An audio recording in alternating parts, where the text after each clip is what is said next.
이런 주제로 말씀을 나누고 있어요. 영적 회복이 필요할 때라는 주제를 가지고 구약에 회복이 있었던 그 본문을 한 번씩 찾아보고 있습니다. 어떻게 영적인 부흥과 회복이 있을 수 있을까라는 거지요. 오늘도 세 번째 시간이기 때문에 이 세 번째 시간은 오직 한 분만을 섬겨야 할 때라는 주제를 가지고 오늘 본문을 보려고 합니다. 이스라엘은 사사시대 때에 종교적으로 또한 국가적으로 모든 신앙이 바닥까지 추락하게 되었습니다. 그 대표적으로 사사기를 대표하는 그 말씀이 이거지요. 이스라엘의 왕이 없으므로 사람마다 자기 소견에 오른 대로 행하였더라. 바로 그때가 그렇게 비참한 시대였고 계속 그동안 최소한 서로 다른 그 모습 때문에 여러 가지 어려움들을 당하게 됩니다. 5번 이상의 이스라엘 민족적인 어려움을 당하게 되지요. 그럴 때마다 이스라엘이 부르짖습니다. 그 부르짖음에 우리 하나님은 구원자를 보내주셔서 구원을 해주시지요. 결국 이런 순환이 계속 반복될 때에 이 순환의 맨 마지막은 하나님이 구원자를 보내주시기 전에 이스라엘 백성들이 회개하는 것들이 나옵니다. 회개하여 주님께 고백했다라는 기록들이 반복해서 나오지요. 사사기에 보면 우리가 우리 하나님을 버리고 바알들을 섬김으로 주께 범죄하였나이다. 우리가 범죄하였사오니 주의 보시기에 좋은 대로 우리에게 행하시오니와 오직 주께 구하옵나니 우리를 건져내옵소서. 이렇게 절망한 찬 기도를 부르짖기 시작을 합니다. 그런데 사사기에서 보면 발견하지 못하는 것은 이들의 부르짖음은 있지만 이들이 변화되었다는 증거는 나오지 않습니다. 그래서 사사기에 보면 순환 구조가 계속해서 반복적으로 똑같은 패턴으로 돌아가는 것을 볼 수 있어요. 변화가 있지 않고 부르짖기만 하고 있는 이스라엘 민족의 모습입니다. 언제까지 순환이 계속되냐 하면 사무엘이 등장할 때까지 이 패턴은 이어집니다. 사무엘이 역사의 전반에 등장하기 전에 사회의 타락성과 종교의 타락성의 증거를 어디에서 보여주고 계시냐면 제사장의 가정에서 보여주십니다. 그때 당시에 이스라엘 다스렸던 제사장이 엘리 제사장이었지요. 그 엘리 제사장은 민족의 지도자였는데 지도자로서도 실패를 했고 아버지로서도 실패했던 그 엘리의 이야기가 사무엘상 전반부에 나오는 것을 우리는 기억할 수 있습니다. 어떻게 보면 하나님을 향해서 일그러져 있는 제사장의 모습이 보이는 것 같습니다. 그의 얼굴이 아마도 하나님을 향할 땐 일그러져 있는 모습이 아닌가라는 생각이 들 정도입니다. 더해서 엘리의 아들들은 하나님께 바친 그 예물을 자기의 욕심대로 가져가기 시작을 했고요. 이 회막문에 수종드는 여인들과 동침하는 그 사건들이 있었습니다. 그럼에도 불구하고 아버지인 그 엘리는 그 홈리와 비느하스를 막지 못했고 교육하지 못했고 그들에게 하나님을 두려워하라는 그 가르침을 주지 못했다라는 겁니다. 결국은 홈리와 비느하스는 하나님에 의해서 심판을 받게 됩니다. 사회가 죄로 만연했을 때 믿음의 집안에서도 똑같은 그 죄의 사건들이 공공연하게 등장하게 된다는 것을 보게 되지요. 참 사회가 악해지면 어디까지 그 악이 침투하게 되냐 하면 교회 안까지 들어옵니다. 교회 안으로 들어오고 각 가정, 믿음의 가정 안까지 그 죄악의 모습들이 들어오지요. 그러면 전체 그 민족은 굉장한 위험에 처해 있음을 우리는 깨달아 알아야 된다는 겁니다. 죄의 계속되는 모습들이 더욱 심해지지요. 그래서 그것을 어떻게 표현하냐면 사무엘상 3장 1절에 보면 하나님의 말씀이 희귀한 때다라고 이야기합니다. 말씀이 없는 때다, 말씀이 들리지 않는 때다라고 이야기하는 겁니다. 여러분들, 어둠이 힘이 가면 강할수록 말씀은 들리지 않습니다. 어둠이 그 세력이 더 커지면 커질수록 말씀은 점점 사라지고 희귀해질 수밖에 없다라는 겁니다. 반대는 어떻게 될까요? 말씀이 점점 흥황해지면 뭐가 없어질까요? 어둠은 사라지게 되어져 있다라는 겁니다. 이 반대되는 두 가지의 모습이 오늘 본문 말씀에 잘 등장을 해요. 자, 본문 말씀에 보면 언약궤가 이스라엘의 종교적 생활의 중심에서 몇 년 동안이나 밖에 떨어져 있습니까? 20년 동안 오래 있은지라 하는데 20년 동안 이들은 그 언약궤, 믿음의 중심이었던 그 언약궤가 변방에 물려나 있고 변방으로 밀려나 있는 것을 보고도 회복하려고 하는 그 모습이 전혀 등장하지 않습니다. 걱정하지도 않아요. 어디에도 걱정한 모습이 등장하지 않습니다. 그냥 내버려 두고 있는 그들의 모습을 보이지요. 이때야말로 이스라엘에서 가장 최악의 시기였다라는 것을 이때 당시 이스라엘 백성은 알지 못했습니다. 왜요? 그냥 삶을 그렇게 살아가거든요. 삶의 변화가 없습니다. 그냥 그렇게 살기 때문에 영적으로 굉장히 위험한, 그리고 굉장히 최악의 시기라는 것을 이들은 깨닫지 못하고 있었다라는 겁니다. 그냥 그렇게 20년을 살아가요.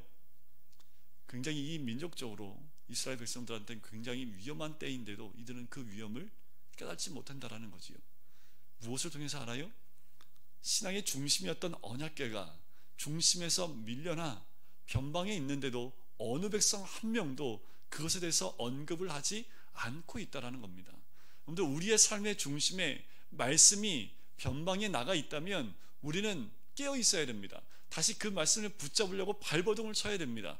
그런데 말씀이 내 중심에서 사라지고 변방에 밀려가 있는데도 그렇게 살아간다면 이제 위험이 내 눈앞에 있다라는 것을 직감하셔야 된다라는 거지요. 이처럼 영적으로 쇠퇴기를 걷고 있는 이 행진 가운데 갑작스러운 변화가 일어나지요. 사무엘상 2장과 3절, 7장 2절과 3절을 연결해서 읽을 때에 명백하게 드러나는 모습이 나옵니다. 제가 한번 읽어드릴게요. 그가 기럇 여아림에 들어간 날부터 20년 동안 오래 있은지라. 이스라엘 온 족속이 여호와를 사모하니라. 사무엘이 이스라엘 온 족속에게 말하 이르되 만일 너희가 전심으로 여호와께 돌아오려거든 이방신들과 아스타롯을 너희 중에서 제거하고 너희 마음을 여호와께로 향하여 그만 섬기라. 그리하면 너희를 블레셋 사람의 손에서 건져내시리라. 굉장히 중요한 말들이 반복됩니다. 2절에 보면 20년 동안 오래 있은지라 라는 말, 그 말은 2절과 3절에 나오는 모든 동사들과 연결해서 해석할 수 있는 부정사의 용법으로 쓰여져 있습니다. 그러니까 그 말은 뭐예요? 이제 때가 됐다라는 겁니다. 이들이 갈급하기 이제 시작해요. 20년이 지나고 나니까 20년 동안 언약궤가 중심에서 사라지고 있다 보니까 이제 드디어 사모함이 일어나기 시작했다라는 겁니다. 이제 때가 돼서 사모함이 일어나고 애통함이 일어나기 시작을 했다라는 거지요. 이런 비참함은 다시 하나님께 나와 하나님 말씀을 듣게 만들어주는 기회를 또 주게 됩니다. 이들이 깨닫는 그 순간 하나님 말씀을 들을 수 있는 기회를 주시는 거지요. 자, 그 7장 가운데 정말 핵심은 지금 좀 전에 읽었던 3절과 또 4절에 있는데요. 특별히 이곳을 보면 3, 4절에 보면 반복되어지는 두 주제가 나오는데, 주제가 두 번 나오는데 주만 섬기라 라는 말이 두 번이나 반복됩니다. 너희 마음을 여호와께로 향하여 그만 섬기라. 3절에 나오죠. 4절에 보면 이에 이스라엘 자손이 바알들과 아스롯을 제거하고 여호와만 섬기니라 라고 이야기합니다. 자, 오늘 본문은 사무엘이 이스라엘 백성에게 주는, 그리고 영적인 생활 가운데 회복하기를, 다시 새롭게 되기를 원하는 사람들에게 세 가지 과제를 던져주고 있습니다. 이 과제는 의에 줄이고 목마른 모든 사람들이 직면하는 것들이지요. 그 첫 번째가 우리 자신을 여호와께 맡겨야 된다라는 겁니다. 20년 동안 블레셋의 압제 가운데 백성들이 있었습니다. 그 극한 고난과 시련과 역경을 통해서 이들은 어떻게 됐습니까? 겸손하고 겸비하기 시작을 했다라는 거지요. 그래서 이 고난은, 이 시련은, 이 역경은 축복이 할 수 없는 그것을 성취해 버렸습니다. 우리가 축복을 누리면 더 겸손하고 더 겸비할 것 같은데 고난이 오면 더 겸비하고 더 겸손해지는 그 놀라운 복은 고난을 통해서만 얻는 모습이기도 하지요. 이스라엘 백성은 주님께 울부짖기 시작을 합니다. 신앙의 부흥은 무거운 죄의 짐과 그 결과에 대해 큰 소리로 울며 애통하는 데부터 시작을 합니다. 우리 안에 애통이 일어나기 시작할 때부터 신앙의 부흥은 이미 시작하고 있다라고 볼 수 있는 거지요. 2절 끝에 보면 그들은 여호와를 사모하니라 라고 이야기가 나옵니다. 블레셋에 의해서 가해진 고통과 슬픔은 하나님을 찾고 애절히 찾게 만드는 역할을 했다라는 거지요. 그래서 사모한다라는 그 말의 의미는요, 부모를 찾으며 우는 어린아이의 마음이다. 그 부모를 찾아서 애타게 울고 있는 그 어린아이의 마음이라는 거지요. 오늘 예배로 나오기 전에 우리 민소리가 탬버린을 꺼내다가 탬버린 얼굴을 확 쳤어요. 갑자기 얘가 우는 거예요. 왜 울까요? 아파서도 우는데 그 다음부터 우는 건 입으로만 울더라고요. 엄마한테 이제 좀 알아달라는 거지요. 아이들은 엄마 아빠가 알아달라고 눈물은 안 나도 입으로도 막 울부짖어요. 그죠? 그러면 엄마 아빠는 반응하게 돼 있지요. 여기서 사모하니라라는 말은요, 그렇게 아이가 부모를 찾듯 내 눈에 보이지 않는 부모를 간절히 찾는 그 의미의 부르짖음, 그것이 사모함이란 그 의미 안에 들어가 있다라는 겁니다. 자, 그러나 이 20년 동안의 기간에 이들은 블레셋의 그 강함 가운데 한 가지 깨닫지 못한 또 하나의 강함을 이들은 알지 못했습니다. 그것은 무엇이냐 하면 사무엘의 말씀입니다. 사무엘의 선포이고 사무엘의 가르침이고 사무엘의 말씀의 대언이었다라는 거지요. 성경이 이 사실을 단계적으로 예견해 주는 말씀이 이미 3장 19절에 나옵니다. 자, 거기에 보면 이렇게 나와요. 사무엘이 자라매 여호와께서 그와 함께 계셔서 그 말로 하나도 땅에 떨어지지 않게 하셨다 라는 그 말씀이 이미 3장 가운데 등장한다라는 거지요. 고난 가운데 빠져나올 수 없는 블레셋의 그 압제 가운데 한숨이 막 터져나오고 있을 그때 거기에 뭐가 있었다고요? 그때도 하나님 말씀이 있었습니다. 하나님 말씀이 거기에 있었어요. 20년 동안 그래왔기 때문에 사람들은 그것을 듣지 못했을 뿐입니다. 사무엘이 20년 동안 그 압제 가운데 말을 안 했을까요? 하나님 말씀을 대언하지 않았을까요? 선포하지 않았을까요? 아니요. 선포했고 말씀을 전했고 하나님 말씀을 대언했지만 그들이 20년 동안 사무엘의 말이 땅에 떨어지지 않는데도 그 말에 귀를 기울이지 않았다라는 거지요. 죄악이 그들로 하여금 귀머거리가 되게끔 했다라는 겁니다. 우리가 주의 말씀이 들리지 않으면 영적인 귀머거리가 된다라는 겁니다. 지금 내가 상황이 너무나 힘들고 어려운 상황 가운데 있는데도 말씀이 들리지 않는 그 영적인 귀머거리 가운데 있을 수 있다라는 거지요. 사무엘이 이렇게 얘기합니다. 만일 너희가 돌아오려거든 이라고 목에 힘을 주어 얘기하는 거지요. 돌아오려거든에 사용되는 히브리 단어에는 이미 이스라엘 백성들이 여호와께로 돌아오기 시작했다는 의미가 이미 그 말씀 가운데 들어가 있습니다. 자, 여기 나타나는 하나님 말씀의 첫 번째 사항은요, 야곱에게 요구했던 것과 똑같습니다. 뭐 하라고 합니까? 이방 신상을 제거하라는 겁니다. 그리고 살아계신 하나님을 전심으로 따르라 라고 이야기하는 거지요. 두 번째로 얘기하는 것은 너희 마음을 여호와께 고정하라는 겁니다. 여호와께만 확고하게 고정시켜야 된다라고 이야기를 하고 있는 겁니다. 우리는 삶의 고난이 올 때, 삶의 어려움이 오고 슬픔이 오고 그 모든 환경들이 올 때에 고정되었던 눈이 흔들리는 경향이 많아요. 조금 주로 흔들릴 때는 화날 때, 그때는 확 이 하나님에서 일단 눈을 감고 내가 원하는 걸 보게 되는 경우가 많습니다. 감정이 무너질 때 하나님께 고정되어 있어야 될 그 눈과 영적인 방향이 틀어지는 경향이 많고요. 또 삶의 고난이 올 때 그런 경향이 있다라는 거지요. 사무엘의 메시지의 세 번째는 오직 그만 섬기라라는 겁니다. 거짓된 우상을 의지했던 것들을 몰아내는 것뿐만 아니라 그 몰아내고 난 다음에 그 자리에 누구를 채우라고요? 예수 그리스도, 우리 하나님 그 주만 섬기는 것으로 가득 채워야 된다. 하나님을 기뻐하시는 것으로 되치어야 된다라고 이야기를 하는 겁니다. 그러면서 한 가지 덧붙이지요. 언약적인 메시지를 던집니다. 3절 끝에 그러면 그가 블레셋 사람의 손에서 건져내겠다 말하는 거지요. 맞습니다. 하나님 이렇게 사무엘이 말한 대로 이들이 순종하면 하나님이 너희를 구원하신다라고 말씀하시는 거지요. 하나님께 돌아오면 그분에게로 방향을 돌리시고 그분도 방향을 돌리시고 무거운 그 근심거리를 다 처리해 주시겠다라고 말씀하는 겁니다. 단 굉장히 중요한 한 단어가 있는데 그것이 무엇이냐면 전심으로입니다. 전심으로 이루어져야 된다라는 겁니다. 반심이 아닙니다. 어떤 상황에서만이 아닙니다.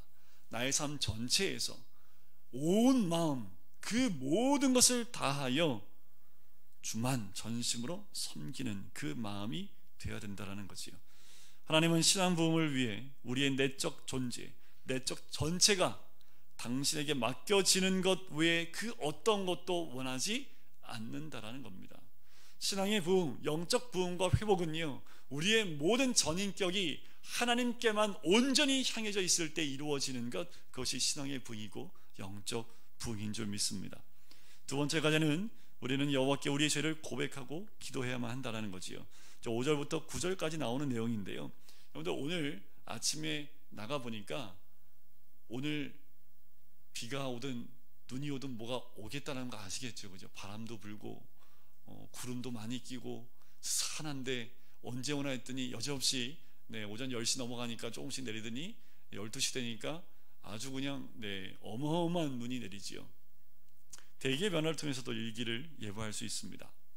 그와 마찬가지로 이스라엘 민족 안에서 일어난 이런 진지한 회개와 그리고 우상의 제거 등은 신앙 부흥의 적절한 조건들을 갖춰줬음이 보여지게 되는 거지요. 뭔가 이제 새롭게 뭔가 움직이고 하나님이 역사하실 것이라는 기대감을 줄 수 있는 그 조건들이 채워져 있는 것을 보게 됩니다. 그래서 이 사무엘이 미스바에 모이라고 이야기를 합니다. 근데 그들이 미스바에 모였다는 것이 신앙 부흥의 원천이 아닙니다. 신앙 부흥을 위한 조건들은 영적인 것이고 이미 백성들의 마음 가운데 발생되어져 있던 것들이라는 거지요. 자, 이스라엘이 미스바로 몰려왔습니다. 시가 무르익었고 때가 찼지요. 하나님께서 다시 한번 그들의 백성을 방문하십니다. 자, 여기에서 이스라엘에게 깊은 영향을 미친 4가지 일이 있습니다. 그 4가지 일을 사무엘이 이야기하는데 첫 번째가 봉헌의 행위입니다. 사무엘의 부름 앞에서 이 미스바 백성들이 앞에 모입니다. 그리고 사무엘은 중보하기 시작을 하지요. 하나님 백성들을 위한 진정한 중재의 사역을 이 사무엘이 하기 시작을 합니다. 이 사무엘은 백성과 하나님 사이에서 이 모든 일을 해나가면서 중재 역할을 감당하고 있다라는 겁니다. 자, 6절에 보면 그들이 모인 후에 했다는 것이 무엇이냐 하면 물을 길어 여호와 앞에 붓고 라는 그 내용이 나옵니다. 그것은 무엇을 의미합니까? 물을 부으면 다시 담을 수 없지요.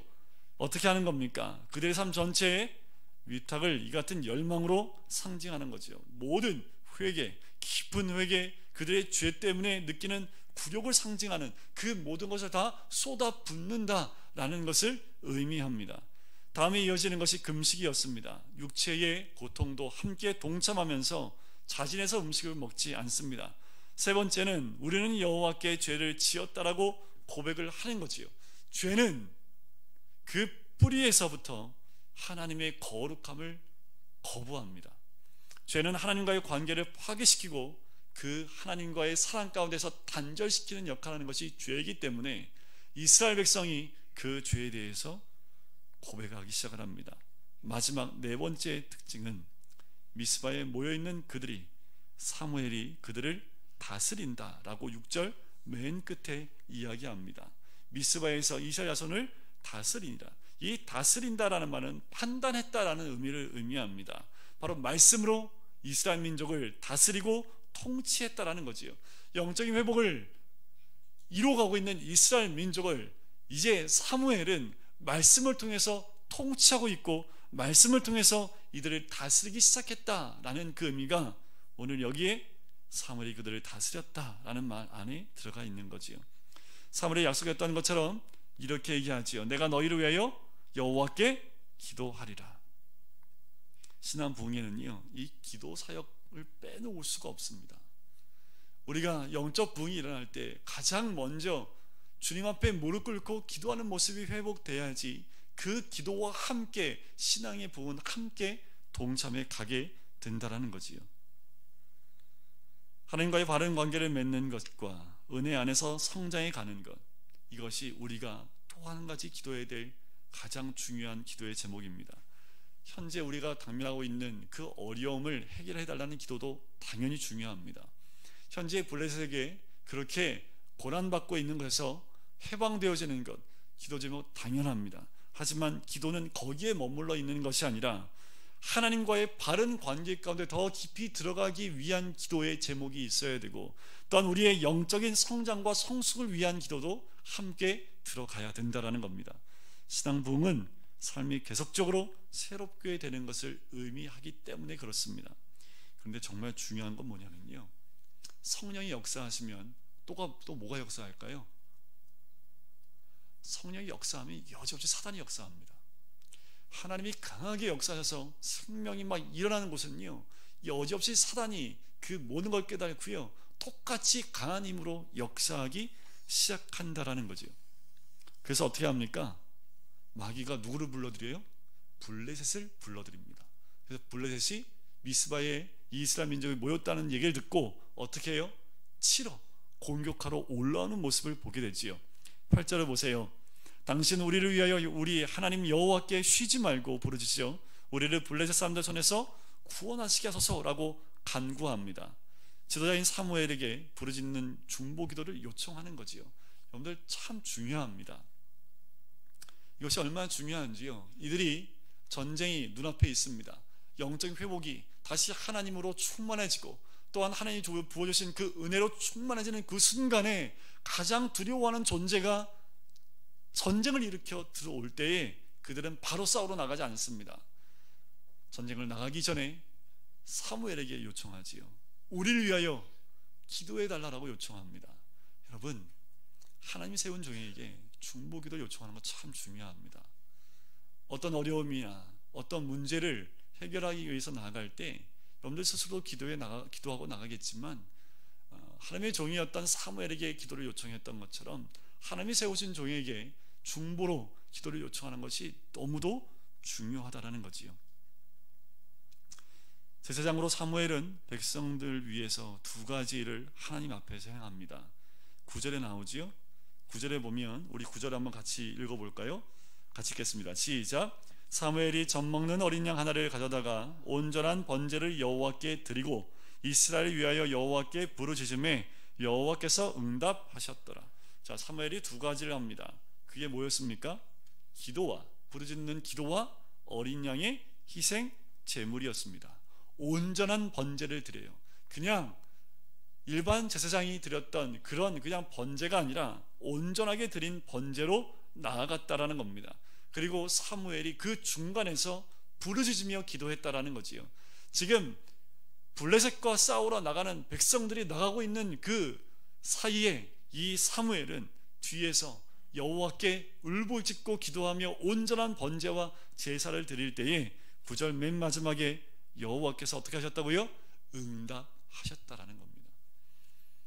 이것이 이 9절에 나오는 말씀이 기도 응답의 굉장히 중요한 원리를 우리에게 알려주고 있는 말씀입니다. 이제 마지막인 세 번째 과제는 무엇이냐면 여호와의 도우심과 행하심을 과감하게 의지해야 된다는 겁니다. 우리가 만약 하나님만 섬긴다면 우리는 환경들을 너무 불안한 마음으로 보지 않아도 됩니다. 이렇게 말씀드릴게요. 하나님을 신뢰하면요, 여러분들 눈앞에 펼쳐지는 거요 괜찮습니다. 이런 표현 쓰시더라고요. 개가 짖는다고 기차가 안 달리겠냐, 이런 거죠. 그죠? 하나님을 신뢰하면 어떠한 두려운 일이 와도요 걱정하지 마십시오. 그 환경들은 우리 눈앞에 있기 때문에 우리의 영적으로 육적으로 묶어버리는 그 역할한 것이 환경입니다. 베드로가 물에 빠질 때 뭐 보고 빠졌어요? 예수님 보고 빠졌나요? 아니면 뒤에 있는 풍랑을 보고 빠졌습니까? 우리 여기 수협에 나오신 성도님들은 다 물 위를 잘 걷고 있는 분들인 줄 믿습니다. 뭐를 보면 빠져요? 여러분들 닥친 고난과 환경을 보면 빠져요. 뒤에 환경이 있고 그런 풍랑이 있어도 누구만 보면 돼요? 예수님만 보시면 됩니다. 그런데 그 환경을 보면 또 우리는 묶이고 꼼짝없이 붙잡히게 된다라는 거지요. 이스라엘이 그들의 죄를 고백하고 오직 그만을 섬기고 결정했을 때 기도에 응답하셨을 뿐만 아니라 그들을 위해 선한 일을 시작하십니다. 미스바에서 신앙 부흥운동이 일어났는데 동시에 블레셋이 침범에 들어오지요. 하나님이 그 기도에 응답하셔서 어떻게 합니까? 우레를 바랍니다. 블레셋 사람들이 자빠졌지요. 그래서 어떻게 해요? 이스라엘 백성이 가서 승리하고 멀리 쫓아내버리는 그 사건이 10절부터 13절에 나오는 말씀입니다. 그분이 빛 가운데 계신 것처럼 빛 안에서 행하는 사람들이 그의 이름을 부를 때에 분명한 것은 구원을 허락해 주신다는 것입니다. 우리 모두가 빛 가운데 있을 때 그 빛 안에서 빛의 주체이신 하나님께 간구하면 구원의 역사는 우리 삶 가운데 일어나게 될 줄 믿습니다. 근데 우리가 한 가지 너무 쉽게 잘하는 게 있어요. 광야에서 정말 우리가 너무 잘하는 게 있지요. 하여튼 이 선수예요, 선수. 우리가 제일 잘하는 거. 뭘 제일 잘할까요? 까먹는 거. 너무 잘 있지요. 하나님의 은혜도 너무 잘 있고, 하나님이 우리를 어떻게 도우셨고 어떻게 하셨는지 너무 잘 잊어요. 그래서 하나님 어떻게 해요? 야, 돌 세워. 그래서 오늘 에베네셀, 도움의 돌이라는 한 돌을 세우게 됩니다. 그래서 잊지 말라는 거예요. 여기까지 우리 도우신 그 하나님, 이것을 기념비로 세워서 잊지 말라라고 이야기합니다. 그리고 그 이후에 블레셋은요, 계속 사무엘이 있는 동안에는 계속 격퇴를 당하게 됩니다. 사무엘이 있는 동안에는 어떻게 됩니까? 더 이상 이스라엘 땅으로 들어오지 못하게 된다라는 거지요. 이스라엘의 부흥은요, 이렇게 하나님의 도우심의 손으로 온전히 이루어지게 됩니다. 하나님 한 분만 섬긴다는 것, 그것은 그분만을 유일하신 주님으로 만드는 겁니다. 다른 주인을 섬기는 거 아니에요. 살다가 또 다른 주인을 또 섬기는 것이 아니라, 이 사무엘상 7장 이후에 보면 또 이스라엘 민족이 좀 삐끗하긴 하지만 전처럼 완전히 죄악 가운데 돌아가지는 않습니다. 사무엘이 있는 동안에는 사무엘을 통해서 그들이 변화되어지고, 내적 변화와 영적 변화와 또한 성숙되어지는 그들의 모습들을 발견하게 되는 거지요. 부주인을 섬기는 것, 그것을 우리는 거부해야 됩니다. 여호수아가 마지막 여호수아서 24장에 이렇게 얘기하지요. 오늘 우리는 누구를 섬겨야 할지 너희는 선택하라 라고 이야기를 합니다. 우리도 매일 선택하셔야 됩니다. 왜냐하면 매일 하나님과 준하여 섬길 만한 것들이 우리한테 툭툭 다가오기 때문에 그 매 순간 우리는 하나님을 선택해 나가야지만 진정한 영적인 부흥의 가운데, 날마다 새 생명 가운데, 날마다 새롭게 되는 그 은혜 가운데 나가게 될 줄 믿습니다. 우리 모두 다른 거 선택하지 맙시다. 하나님 한 분만 선택하시면요, 흔들림이 없습니다. 예수님만 바라보고 나가면요, 넘어짐이 없습니다. 그런데 또 환경을 보고 이랬대 하면서 어떤 소리를 듣고 어떤 것을 보고 어떤 것을 생각함을 통해서 하나님께만 집중해야 될 그 마음과 내 모든 중심이 흔들리기 시작할 때 저한테 연락하십시오. 제가 열심히 기도할 테니까 다시 세워지는 거지요. 다시 그러면서 우리가 삶에 있는 그 자리에서 도움의 돌을 또 하나씩 세우는 겁니다. 그래서 그것을 보면서 하나님이 여기까지 도우셨음을 고백하고 나가는 거지요. 우리 매일의 삶 가운데서 한 분만 섬겼으면 좋겠습니다. 우리의 매일의 삶 가운데서 딱 한 분만, 우리 하나님만 섬김을 통해서 우리의 영적인 회복과 영적인 새롭게 됨을 날마다 경험하시는 우리 모든 성도님 되시기를 주님 이름으로 간절히 축원드립니다. 기도할까요? 우리